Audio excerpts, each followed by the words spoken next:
Dad always used to say the only causes worth fighting for were the lost causes.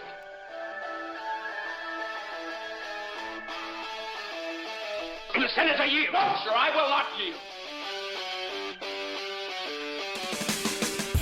Government is not the solution to our problem. Government is the problem. You're listening to a Pyrolitical Pyrocast.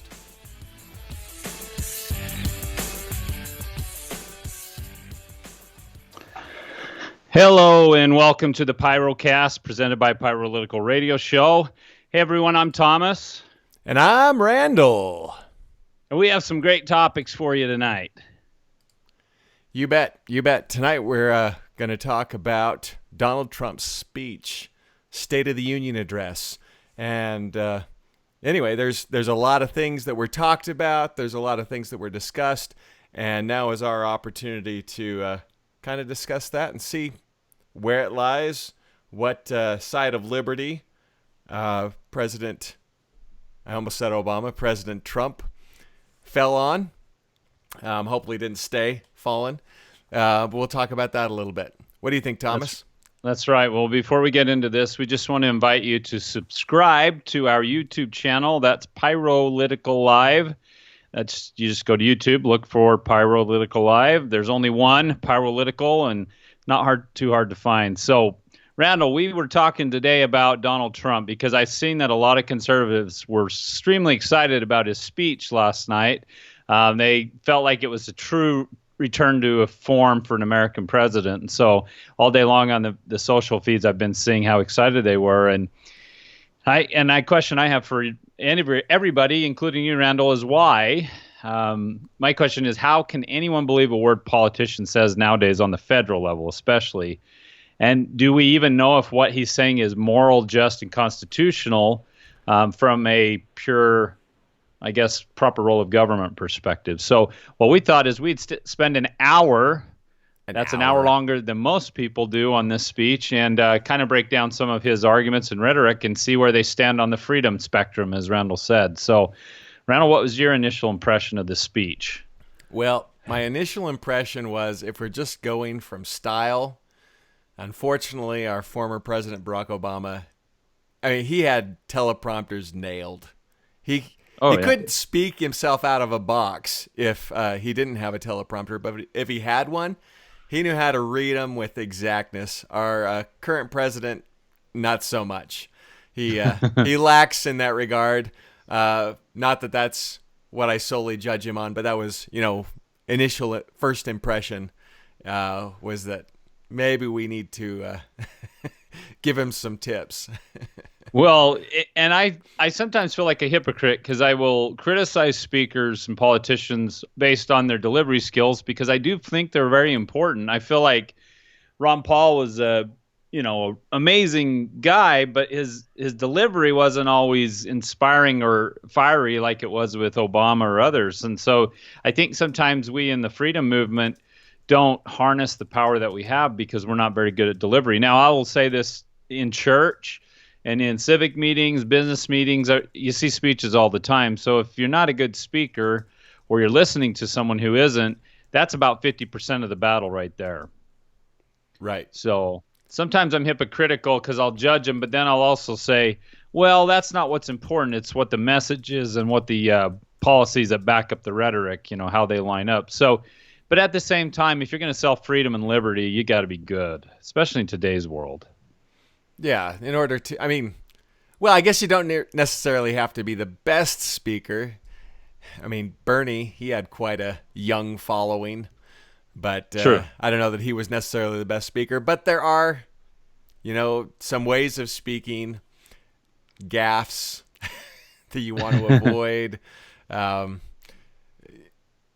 different mannerisms. I think, all in all, he didn't do too bad of a job, but there were just some where I'm like, well, one of the things Trump likes to do is he likes to add subtitles or subtext to his comments. And I don't know if that was on the teleprompter or if he just added it. So it would interrupt. State of the Union address is a major fiasco anyway. Anytime he says hello or any word, everybody gets up and starts clapping, standing ovation. Sure. Yay, the president said a word. And so, there's kind of a flow to that. And Obama really knew how to work with that. President Reagan as well. I mean, to go to the typical traditional conservative, he knew how to speak and really work a crowd. But Trump has this way of, he can do a great setup with his speech, and then he'll not end it with power. He'll end it, and then he'll say a subtext or whatever, and people don't know when to come in and start clapping. Yeah, I noticed that too. And lost its power.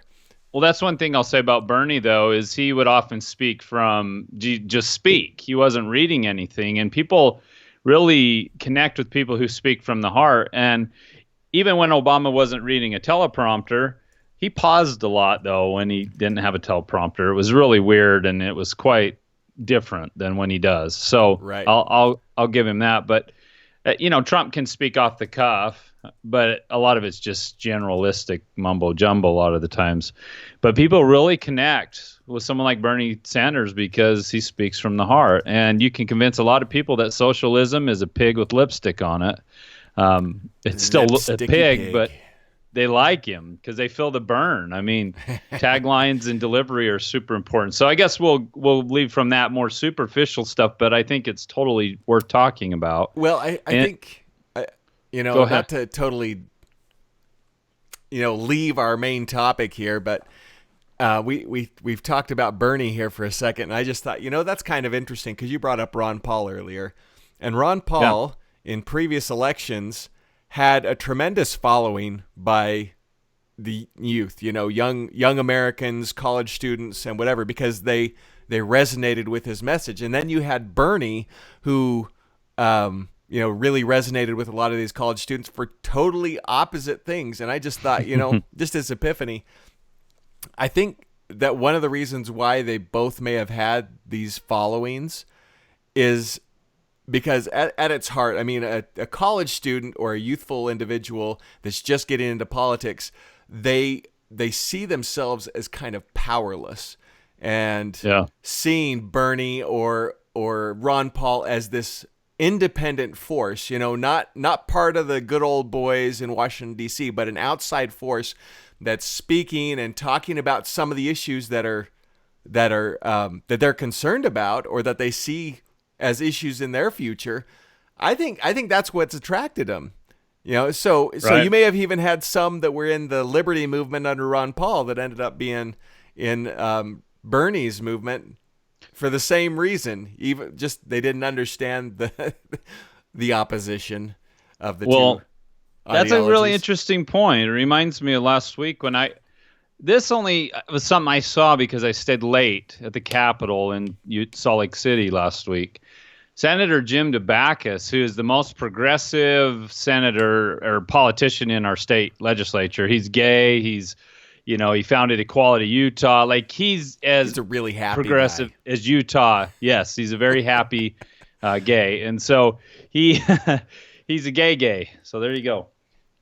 But he was there one night late. It was almost 8:00, and he was with this whole crowd of youth, and they were having some kind of procedural thing. It was like maybe it was a mock session for an environmental bill, but he literally was being treated like a rock star. Now, Senator Debacus has got to be in his 50s, 60s, an older dude, but he had just a crowd of youth, and they were getting pictures, and he had his arm around them. And so I think Ron Paul and Bernie represented an approachability. And I like what you said about youth having a hard time feeling empowered, because we as children don't feel empowered. So the first time we get out on our own in college, it's just like we're craving some kind of authority to give us some sense of validation because you're still figuring out who you are. So right. I think that's a really good point you make there. And Trump's the opposite. He doesn't encourage that approachability. He has been more approachable in some ways than Obama, though. I will say that. Like, he tends to get out more at the people. And a lot of people criticize his tweeting, but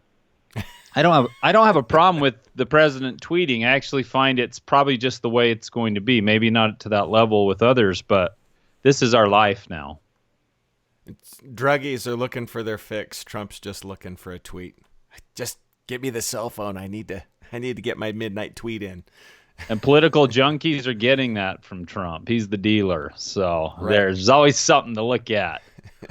They're bringing their rapists. Yeah, when he speaks off the cuff, that is when he is the most controversial, and when he just says what he really thinks, and also with his tweeting. So anyway, so last night felt canned. I'm sure he had some help with the speech, or someone wrote it. I would expect he had a speechwriter. Everyone does. Well, except for us. And to their defense, I understand that because there's so much to do in a presidential day when you're not golfing. But that being said, I would love to have presidents and politicians who just speak from the heart. I went to a speech training for 3 days with Les Brown, the motivator. Les Brown, the motivator. This guy's in his 70s, and he's an amazing speaker, and he never uses notes. And that was one of his main lessons: is don't use notes, don't read. He said, you speak from the heart. Even if you have to have a bullet list, maybe, he says, I might excuse that, but never read a speech. And I think that's what people crave, and they got from Bernie and from Ron. It's just they know what they're talking about within their paradigms. And so it's refreshing to see people be real. Yeah. Where they're talking from their heart, they didn't need notes because, like, Ron Paul had been talking about the same thing for 30 years, 40 years. The Fed. Yeah, over and over and over again. And he knew it by heart. He'd prepared his whole life to get on those stages in front of those microphones and preach the good word. And same with Bernie. He'd been preaching his same message that whole time. So yeah, I think that was part of it. And Washington, D.C. really lacks that in so many regards. Oh, yeah. Your common everyday politician is just like, you know what, I've been really busy, and so you've asked me a question that I don't have an answer for, so my intern just brought me a list of talking points, and I'd like to address your question now. Well, and it's all about manicured and managed and prepared. The political parties require this because I don't think we realize on the national level just how managed these messages are, and how much the parties have to control what is said, because they have to think 4 steps ahead. It's like chess. It's like, if we say this, or if we say this, this will happen. Our enemies will look at it this way. And it just feels so fake to me. It feels so fake. If you watch those debates in the campaign, Trump was the only one saying something that you weren't sure what he's going to say and you weren't expecting. Like, it was refreshing. It was like he was the guy you could charge admission to come and see, because it was going to be a new show every time. He's the guy that CNN is ripping on 24/7, but they make money because of him. So he's right. Like, I think he loves that, but whatever. It's rhetoric, people. This is political rhetoric. It doesn't mean anything. Actions are what matter. Voting records are what matter, and policies. So let's get into, now we've warmed everyone up with our rhetoric, which was not scripted, by the way. Let's talk about turn off my teleprompter. What's that? I got to turn off my prompter. No, turn it on now, because we want to quote Trump's speechwriter. To the Congress of the United States. This is how Trump started it. That's okay. I have no problem with that opening line. That's the way you open a State of the Union. Just pat. That's it. That was it. Wait a second. What? No, that's not the way you always open a State of the Union. Only for like the last 100 years. See, because we've talked about this before. We talked about it, last year or 2 years ago, when we gave a rundown on Obama's State of the Union address at that time. Yep. Thomas Jefferson, he felt like it was way too king-like to stand before the Congress and address them. So, amen. So the Constitution instructed the president to give a State of the Union, or to inform the Congress and the people on the State of the Union. It didn't say you had to speak. just that you would give them a report. And so he left the tradition that had been started by the previous two presidents of standing and talking about it, and he just wrote a letter.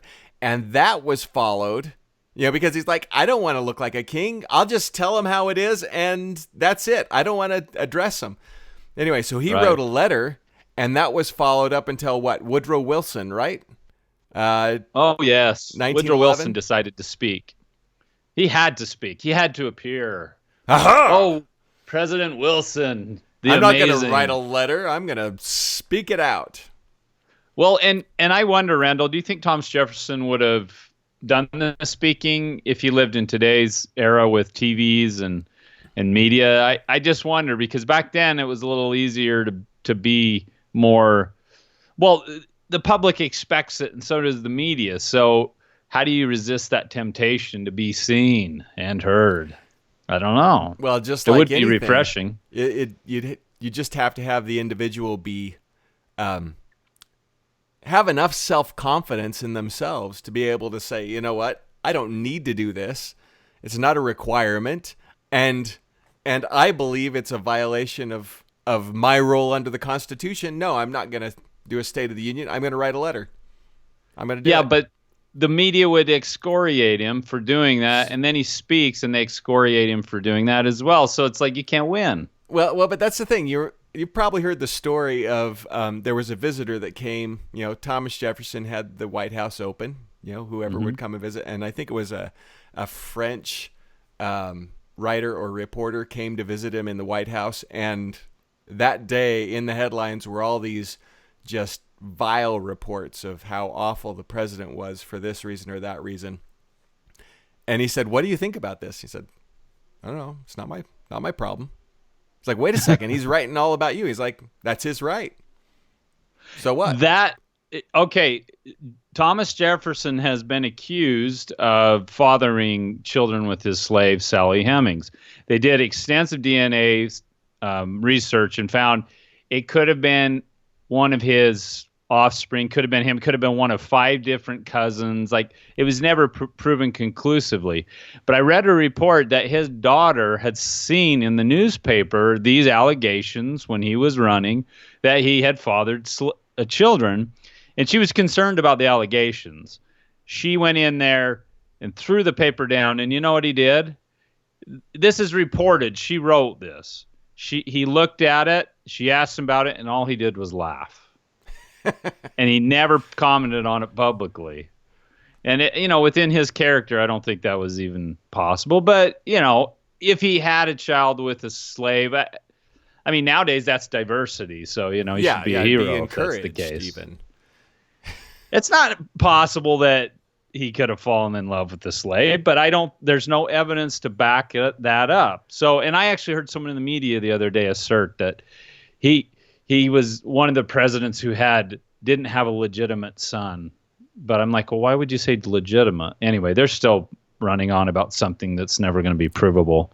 And his descendants and supposed slave descendants had a reunion at Monticello, and they took a picture in front of the cemetery. And I hope someday, well, I can't wait till someday we find out the truth about that.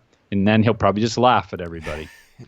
But you have to admire his ability to go through that and just be like, so what? What's your point? That doesn't change my argument. It doesn't change the principles this country's founded on. It doesn't change any of that. It's just rhetoric. It's a straw man. It's whatever it is. It's character assassination as we have today. Yeah, I mean, but then try and contrast that with our current president.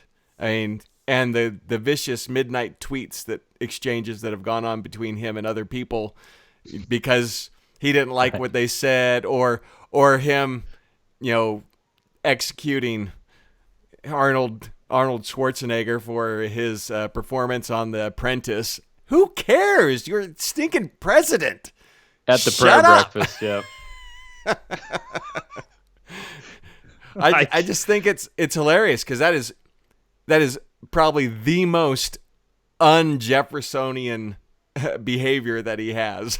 It's just like he gets offended at anything or anything that's said about himself or could be implied about himself or whatever. I don't know. Well, the media gave George W. Bush a hard time because he didn't watch the media, and now they give Trump a hard time because he does and reacts to it. So, the media can go down the toilet. This is the real media. This is the new media. We are the real deal. So, let's talk about the speech, Randall. Okay, I'm just going to go over a few things that I've found in there, and I just kind of started making bullet points, and I'm sure you did too, Randall. And so he starts this off by saying, it's at the conclusion of celebration of Black History Month. And I agree with Morgan Freeman. We should just get rid of Black History Month. We should teach all history fairly, equally. But he's talking about how civil rights is a work that still remains. He said, it's just like what we were talking about on the radio with Kate yesterday about social justice.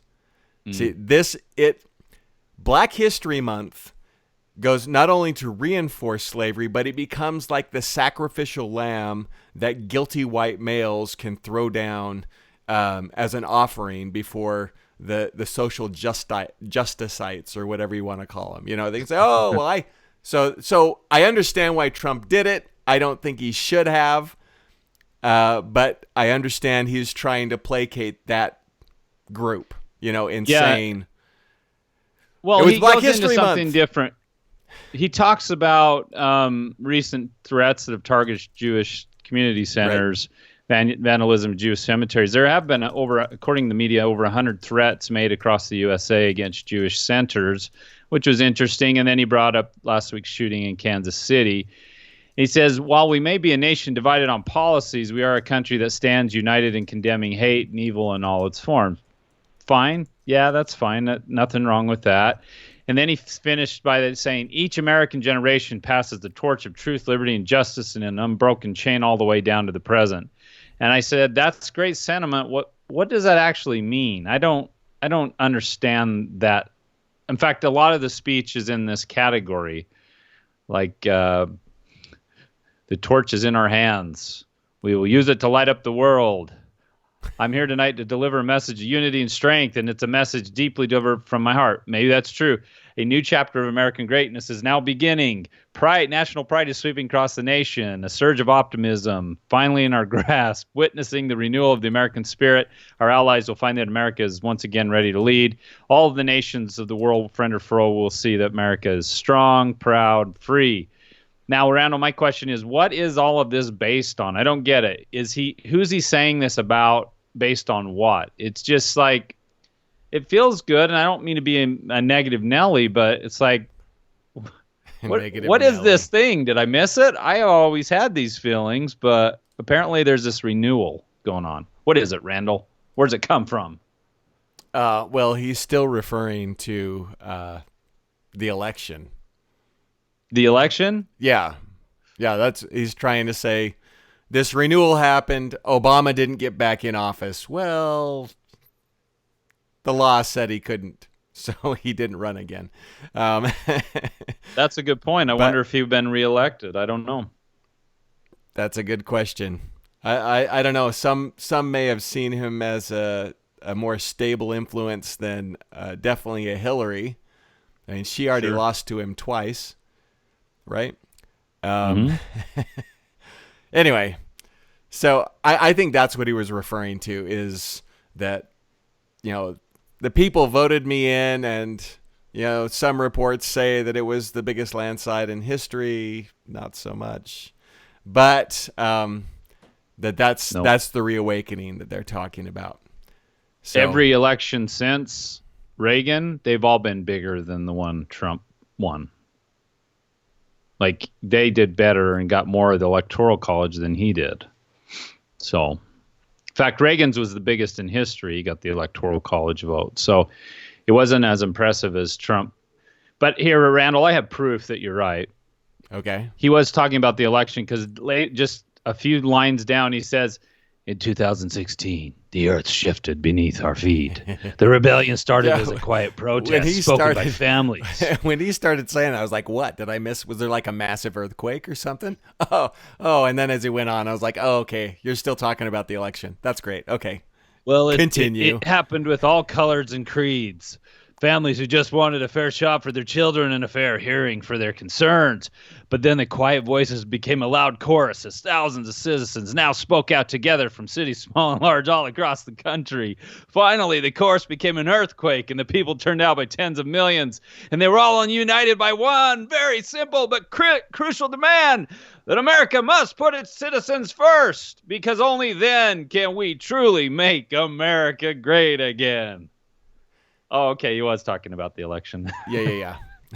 The election of the executive of the United States brought about this renewal. If that's what's motivating Americans, we truly are in trouble as a republic, because that's the election of the gun of the United States government.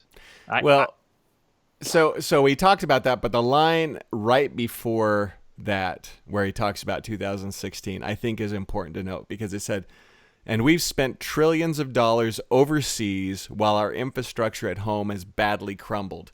Now that sets the stage for him talking about the election and what's happened. But later on, and maybe we'll get to this later in our broadcast tonight, but probably not. Later on, he talks about the fact that while they're reducing spending and having hiring freezes and all these things for across all these different sectors of the federal government, that they're increasing military spending. And, by the largest, he says by the largest amount of any president in, I can't remember whether he said in history or like since the Second World War or whatever, maybe in history. And I thought, those trillions of dollars that were spent overseas, most of it was the military. Yep. And so that rhetoric, you got to back it up with saying something to the effect of, this is how we're not going to, and I think he's trying to relate that to saying we spend all this money overseas. And so later he talks about how we're going to bring Ford, Fiat Chrysler, General Motors, Sprint, SoftBank, Lockheed, Intel, Walmart, and many others that have announced that they're bringing billions of dollars and tens of thousands of new American jobs. And I think he's trying to relate those two and saying, hey, we're bringing them back. But it's the military spending that was the trillions overseas. It's not like it's going to stop those jobs coming back here is not going to stop Americans from buying foreign goods. I mean, really? Yep. Well, General Motors has been unprofitable since we bailed them out. Lockheed Martin, they just build crap for the military. You know what I wrote after that? What you just brought up there, the $1 trillion overseas while our infrastructure at home so badly crumbled. Well, number one, we're going to spend all this money on infrastructure. That's not a gain. That's just shifting money around to government contracts. And then the other thing I was thinking about is when I was in the National Guard, I went to Panama one time. I spent a couple weeks there. And you know what we did? We were right next to the Dole banana plantation. We built schools and bridges in Panama. How in the world, and we do that all over the world, it's like, how does that actually create any economic value for our country? And when I was there, the locals had protests and blocked the roads because they wanted America out of their country. They protested us soldiers. They did not want us there. They did that in Japan last year, in Okinawa with the military base there. I mean, some countries want us there, but we're still in Japan, South Korea, Germany. I mean, 900 military installations around the world, rumored. There's probably many more we don't know of. But none of this stuff creates any value economically for us. It's all a loss leader. It's all a net loss, in my view. So the fact Trump's promoting that we're going to increase spending in the military for what? This kind of stuff, and for bombs and more people dying? He's promoting it for one reason, and one reason only, in my estimation, for votes. For votes. Because historically, people look favorably on a president who's strong on military spending. Plus, you've got millions of people who are in the military-industrial complex, and that means you've got their votes anyway. But ultimately, it comes down to the fact that he's just trying to keep people happy. And the traditional Republicans, they love defense spending because they think defense spending equals safer America or safer world. That's not the case, though. It does to the American people who pray for the soldiers and say, bless them, they're protecting our freedom. But when you look at it's $597 billion this year. This year, that's more than the next 10 countries combined. For what? Nothing in the Constitution, letter or spirit justifies this stuff. And so he comes right out, and conservatives are cheering this crap that just keeps coming out. Here's another thing I saw. Our terrible drug epidemic will slow down and ultimately stop. How? We spent $1 trillion on the drug war since whenever it started. How does that benefit us to continue to do the drug war? I don't know. It just blows my mind. No, but it's the traditional rhetoric right there, right? And so he's reinforcing and reaffirming his base that he is like a traditional Republican. He's gonna keep military spending up. He's gonna fight the good fight in the war on drugs. We're gonna build the wall. We're gonna deport illegals. I mean, all the traditional things that Republicans tend to try and value or talk about valuing. Those are the things he's focusing on. Yeah, well, and the thing is, conservatives, please wake up when you hear this rhetoric. What you're cheering, and I heard clap after clap, is you're cheering your insolvency, your bankruptcy, and your financial dissolution. You're cheering for the country to continue down the path to, terrible things. When a country dissolves economically, think of this. There's one line I caught, Randall. It says, above all else, we will keep our promises to the American people. And I said, what promises? Are you talking about the unfunded liabilities of possibly a quadrillion dollars I've read? That is it. What Thomas. Promises? That's what it is. We will keep our promises. Well, I think he's probably talking about a couple other things there as well. One is, he brought up that we're going to make sure we take care of veterans. And so I think that's probably one of the promises he's talking about. But I think the biggest one is just what you were saying, unfunded liabilities. Mm-hmm. Trying to placate the people. I sometimes wonder, Randall, if what we do is, I feel like it's critical and it's a mission from God to preach the truth about the Constitution, proper rule of government. But sometimes I feel like it's pointless because we've talked about how the national debt is only taking into account the cash debt, which is the $20 trillion. But the accrual debt, according to one of our representatives in the state, could be hundreds of trillions of dollars. That's where I got the quadrillion figure, because I read that in one economic analysis. So I'm like, literally, we are on the Titanic, and it's already hit the iceberg and it's sinking. But here we are talking about things like, okay, here's one that just blows my mind. We save taxpayers hundreds of millions of dollars by bringing down the price of the fantastic new F-35 jet fighter, and we'll be saving billions more dollars on contracts all across the government. We have placed a hiring freeze on non-military and non-essential federal workers. Now, that sounds wonderful because you're saying, well, billions. But exactly who is essential, and why not a military freeze? Because that's one of the biggest layouts of cash that we have is the military-industrial complex. We're going to increase the spending. Back up to $1 trillion where it's been in years past? There's no savings. No, there's no savings. There's increased spending. Yeah. Well, but that's what he's claiming is, and he mentioned that a couple times during his speech, is what we really need is a good negotiator. So I'm going to come to the table as the negotiator. We're going to get better contracts. We're going to get better rates, whatever, and we're going to save money that way. But then, to say, okay, we're going to save money, and by saving money, we mean spending money because we're going to spend a whole lot more. Come on. When you use, go ahead. It just doesn't fit. The puzzle pieces just don't fit together.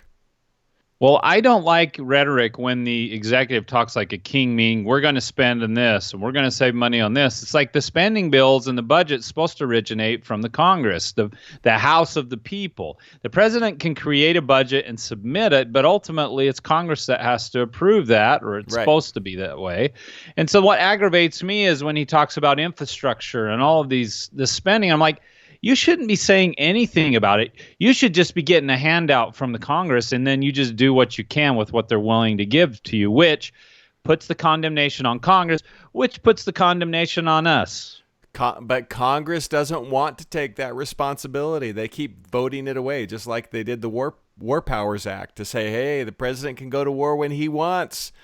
He doesn't even have to get authority for so long. You know, he's just like, they're constantly giving up those rights or those powers. I shouldn't say rights. They aren't rights. They're giving up those powers or there's checks and balances, just eliminating them. Why? Yeah, like the Trans-Pacific Partnership. He says, we have withdrawn the United States from the job-killing TPP. Well, that's great if true, but I always feel like that's not completely the full picture. And so here's another thing. Going along with his proper role, to protect our citizens, I have directed the Department of Justice to form a task force on reducing violent crime. Not the role of the federal government, not the role of the executive, unless it has something to do with violate federal statutes. But he's here again talking about the drug war, talking about working with police forces locally like he did with the sheriffs. Did you see that when the sheriff's representatives sat down and talked about asset forfeiture? No, you were telling me about it, though. That's interesting. Interesting. Right? He doesn't know anything about it. Just like you know, when you first heard about it, you were like, whoa. You know, I've never heard of this before. And that's the same place Trump is. You know, he's never had anybody bring it up, probably. Well, here's the deal. Asset forfeiture, we had some sheriff's organization representatives, national, go in and sit down with him. There's two good old boys, these two sheriffs sitting with Trump and his staff and his advisors. And I got a little more respect for Trump there because he wasn't stupid. He just didn't know about it. So the sheriffs explained to him what it is and why it's important. And he says, well, that sounds bad. What do you guys think? And then one of his staff on camera explains what asset forfeiture is. And he keeps asking everyone, what do you think? Well, that does sound bad because the sheriffs are saying, we need it to prosecute the bad guys. We got to take the bad guys' stuff. So no due process, no constitutional protections. We just need to take people's stuff and sue it. So Trump was listening to his advisors on that. And he's like, we're going to restore that for you.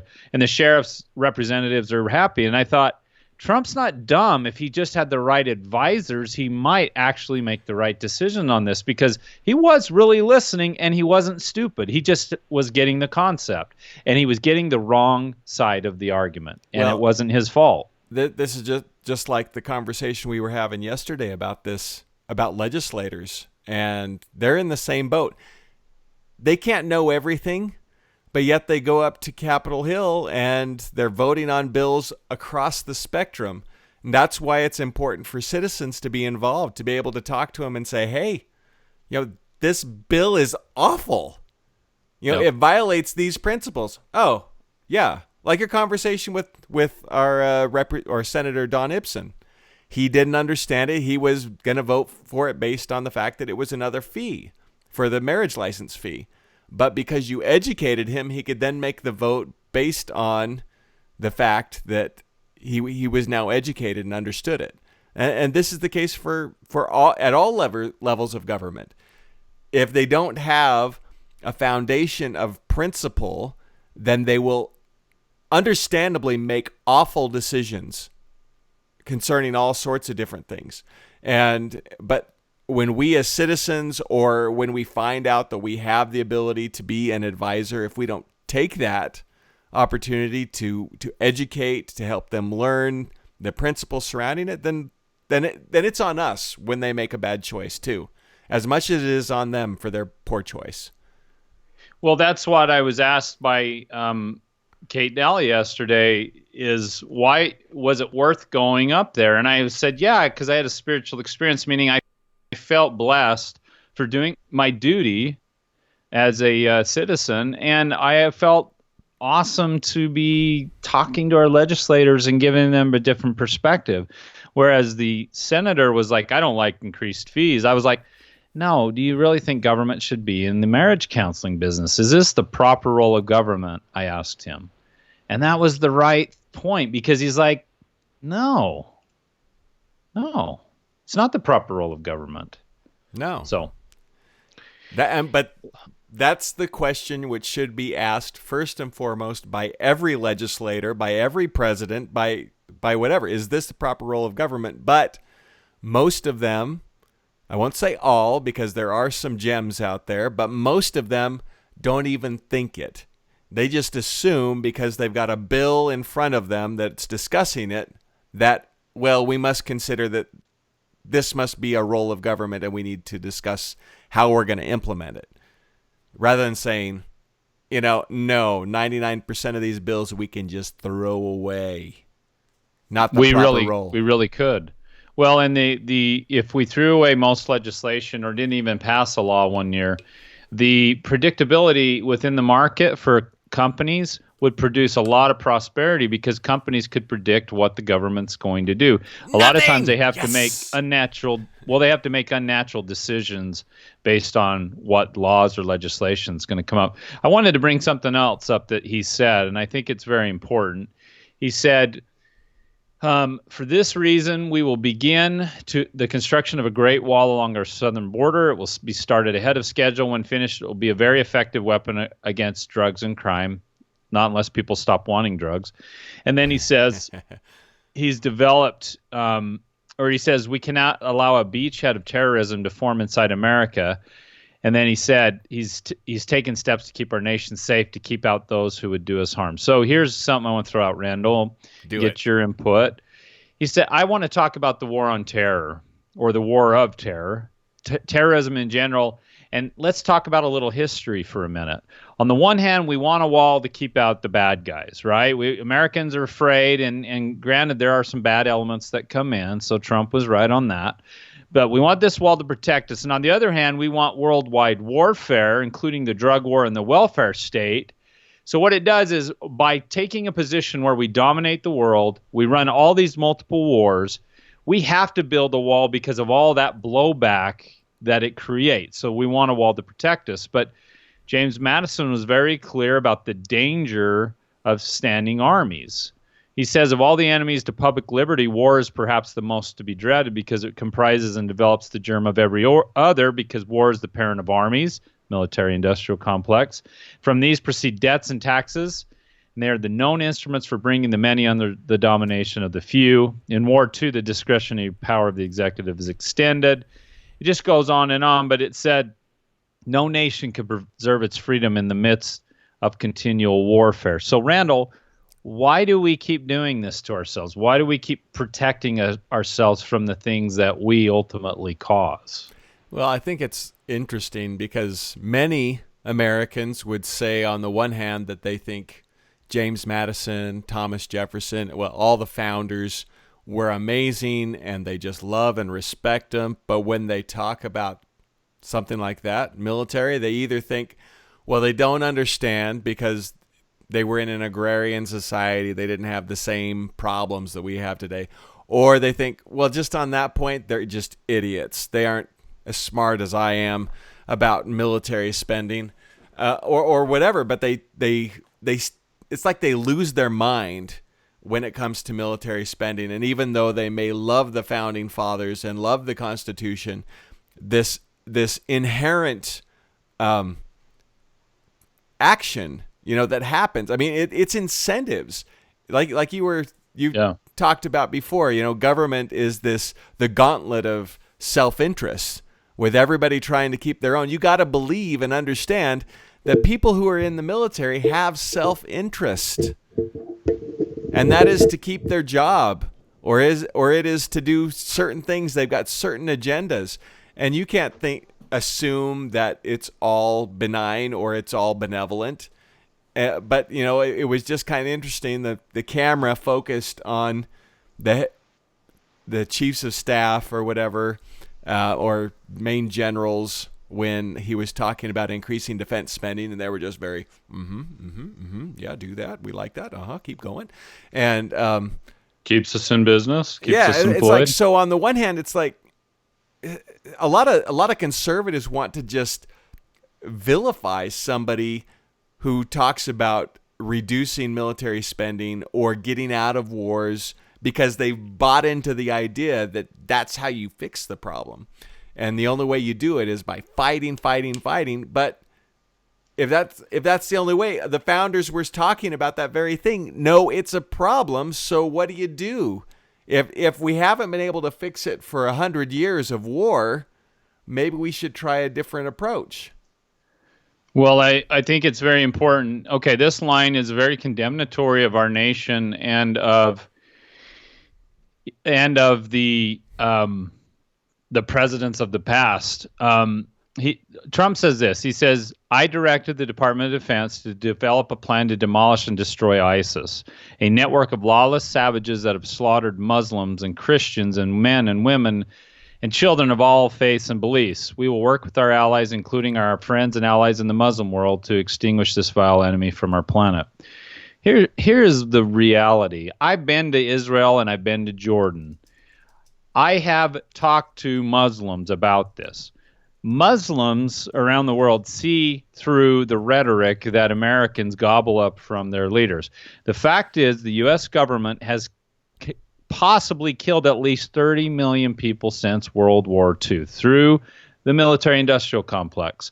The other thing is, you want to talk about they're killing Christians, but it's Christians that support the military-industrial complex narratives and policies that kill so many Muslims around the world. Not excusing Muslim terrorism or Islam, but you are supporting these men who have the Obama administration. They weren't warlike enough for you. They dropped estimated over 26,000 bombs over the course of 8 years, which equates to an average of about 35 per day.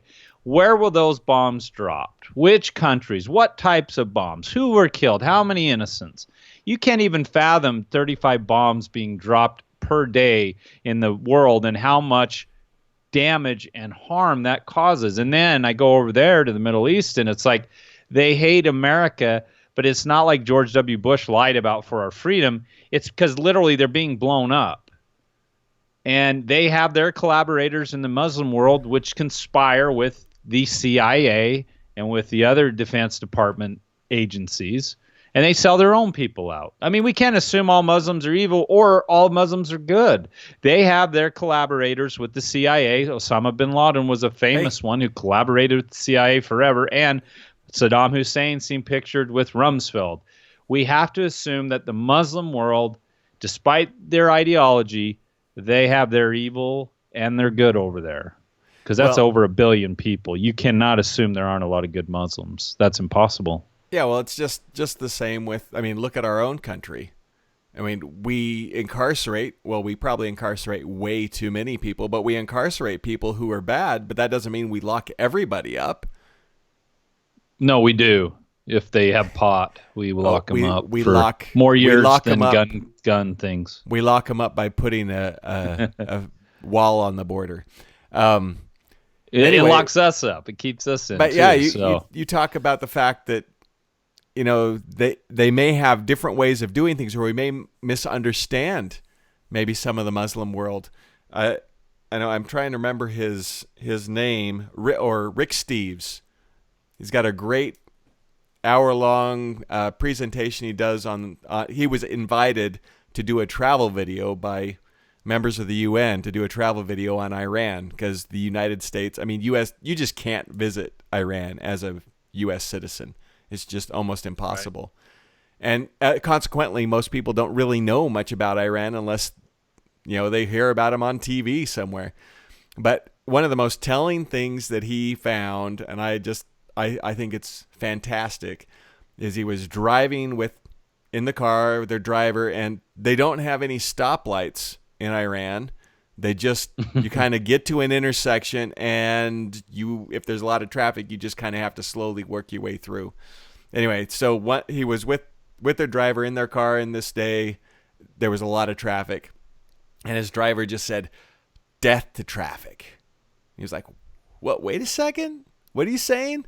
He said, "Oh, sorry. In my country, when you don't like something, when you just don't want to have to deal with it, you say death to that thing." He's like, "Well, that's really interesting, because I mean, how often does the media say, they want to kill us? They say death to America. It's not because they want to kill all Americans. In their mind, they're saying, leave us alone. Well, yeah, and I don't know. When I was over in Jordan, we had this bus driver, and he was totally criticizing America because we wouldn't join the Kyoto Protocol, which is that extreme environmentalist pact that always seems to be America paying more money to other countries through the UN apparatus. That's what these international environmentalist agreements are. But where did he learn that? Where do they learn that Americans are evil? They learn it from two things: from practical experience, meaning from bombs dropping on them. Number two, from their corrupt media and their corrupt leaders. So we have to assume that there are millions and millions of great Muslim people like I met who just are as deceived both by religion and politics as we are. I mean, we are truly a free country in a lot of respects, comparatively speaking, yet we are voting for walls. We are voting for more bombs. In fact, here's a slap in the face of everything he said. He said, we want peace wherever peace can be found. America's friends today with former enemies, some of our closest allies decades ago, fought on the opposite side of these world wars. Who? This history should give us all faith in the possibilities for a better world. Hopefully the 250th year for America will see a world that is more peaceful, more just, and more free. Preceded all that great rhetoric by, we're going to spend more money on war. We're going to spend more money on bombs. We're going to prop up Lockheed Martin. Your entire rhetoric is so contradictory, Mr. Trump, that it's agonizing for you to tease us, that you say things like, we want harmony and stability, not war and conflict, when the entire speech is about more conflict. And then some fluff about embrace this new renewal of the American spirit. He finishes by saying, believe in yourselves, believe in your future. But then in the same sentence, he says, I'm asking members of Congress to join me in dreaming big and bold and daring things for our country. I'm asking everyone watching tonight to seize this moment. Dreaming big and bold or investing in our future always means spending more of the resources that the American people produce. So on the one hand, he's saying, believe in yourself. In the other, he's saying, I'm going to create and do things that will undermine the whole entire reason you can believe in yourself, because I'm going to destroy your dollar and your earning capacity through the deflation or inflation of your currency. It's just so contradictory. It angers me more than when Obama spoke, because when he spoke, he was clearly a progressive statist who wanted socialism. At least he was consistent. Well, not with his earlier rhetoric from before and when he was in office, but while he was president, his rhetoric was pretty consistent. Socialism is great. It's good to spread the wealth around. Healthcare for all. Trump likes to dabble in that side, and also in militarism, and also in believing in yourself. So my head gets dizzier and spins more, Randall, when I listen to Donald Trump. Well, did I just make you dizzy trying to explain all that? Yeah, that was bad. That was bad. That was bad, bad, nasty, bad. I just learned it from Trump. One of his quotes, he was talking about NATO, and he made a point of the fact that they've told all the partners that in NATO that they need to pay their fair share, and he says the money is now pouring in, so I guess that's a good thing. Other people helping to support NATO instead of just the United States. But then he went on to say, free nations are the best vehicle for expressing the will of the people, and America respects the right of all nations to chart their own path. Wow. That sounds like a departure from we're going to blow the crap out of anybody who has anybody with ISIS in there. Anyway, but then he continues. Well, he says we'll respect the sovereign rights of nations. Yeah, but then he says, right.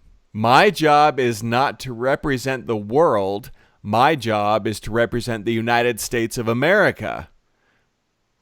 I'm like, okay. Yeah, clap, clap, clap. Sure. But we know that America is better off when there is less conflict, not more.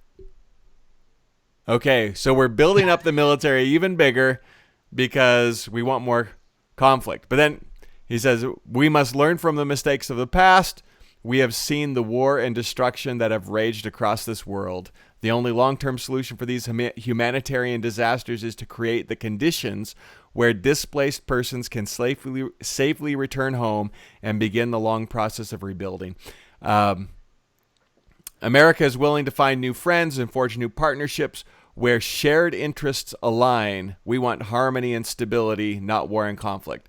So I'm wondering by that if he's making reference to what's happened in Syria, and he's saying, you know what, we're not going to be wishy-washy. We're going to spend all this extra money in the military. We're going to go in. We're going to smash Assad, and we're going to make a new regime in Syria, our own puppet guy, but we're going to let people come back and be able to live in their cities again because we're getting rid of ISIS. Because, I mean, how else do you take that kind of rhetoric? And saying, hey, if we really respect all countries to choose their own course, then why are we talking about also, hey, we're not going to allow refugees to come to our country, so we're going to bomb the crap out of some other place so they can go back there. But that means we're also not respecting the determination of those countries to choose their own course. It's twisty. It sounded really good, but it's twisty. Well, that's the thing. That's exactly. If people ask you how do you felt about his speech, that's what I would say. It was a pretzel. It was a patriotic pretzel. And I think the thing, as we wrap up here, Randall, that saddens me about this kind of speech and about Trump's inaugural speech, they are the same. They are this hodgepodge of patriotism mixed in with big government and with meaninglessness. Like, I honestly am sad because conservatives are so convinced by this junk, and it's junk. It's just filled with all of these touch buttons that really get Americans feeling patriotic. And what it does is it keeps them in the pen, so to speak, of their own slavery, meaning we're not going to return to the Constitution under this type of rhetoric. I do like him talking about God, and he did mention his inaugural speech, righteousness is required for righteous people. But that's the problem. He's undermining that with, therefore, we need to get involved in crime and in reducing crime and drug use throughout the USA. I'm like, not your role, dude. And all this spending talk, not your role, man. You're the executive. You have very defined powers within the Constitution. Stick to those, speak to them. And like Thomas Jefferson, just send in a freaking letter and let's stop with this big bombastic speech that gets the conservative heart fluttering and just makes all your critics hate you more because it doesn't serve anybody. No, except us, because we can do a show on it. Woohoo!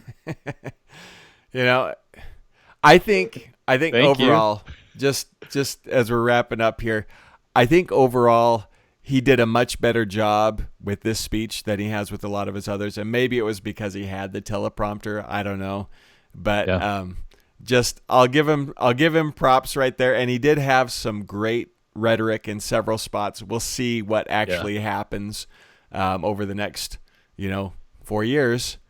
Let's see what happens, whether this is all rhetoric or whether he really believes it. But actions speak louder than words. I hope he doesn't. I hope Trump doesn't accomplish any of this rhetoric, because this rhetoric, all the fluffy feel-good stuff about history and about our spirit and about being great, it's like none of that has anything to do with government. The only role government has constitutionally and morally is to get out of our way, protect our rights to do these things. And that's it. If that's what he spoke about, I'd be okay with him speaking to the public like this. But I just want to hear less about what government will do, and I want to hear about the Constitution, and I want to hear about the proper role of government. Yeah, I agree with you, Thomas. Well, everyone, thank you for joining us tonight. As we said, if you've enjoyed what you've heard, you can go to YouTube and click on our channel, Pyrolitical Live. Yeah, and join us next week. Same time, same day. We'll continue to lead Utah's political awakening. See you later.